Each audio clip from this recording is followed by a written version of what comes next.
Hi, learning നോക്കിന്ന് electromagnetic spectrum പഠിക്കാൻ ഒരു ട്രിക്കുമായാണ് എത്തിയിരിക്കുന്നത്.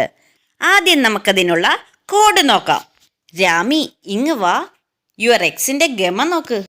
ഡീകോഡ് ചെയ്യുമ്പോൾ രാ ഫോർ റേഡിയോ വേവ്സ്, മീ ഫോർ മൈക്രോവേവ് വേവ്സ്, ഇങ്ങ് എന്നുള്ളതിലെ ഇൻ ഫോർ ഇൻഫ്രാറെഡ് വേവ്സ്, വാ for visible light, U for ultraviolet rays, X X-ray, ഗമ ഗാമ റേ.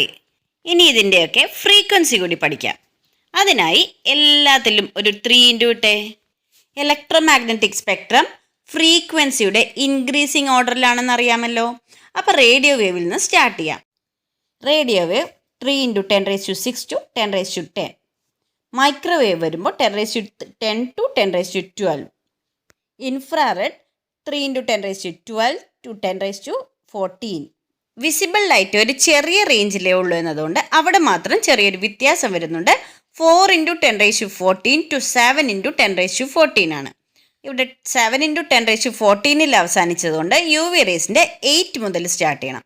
8 into 10⁻14 to 10⁻16. അടുത്തത് X-ray 3 into 10⁻16 to 18. Gamma ray വരുമ്പോൾ 3 ഇൻറ്റു 10⁻18 ടു 10⁻20. ഇവിടെ റേഡിയോ വേവിൻ്റെ കേസിൽ മാത്രം 10⁴ കൂടുന്നുണ്ട്.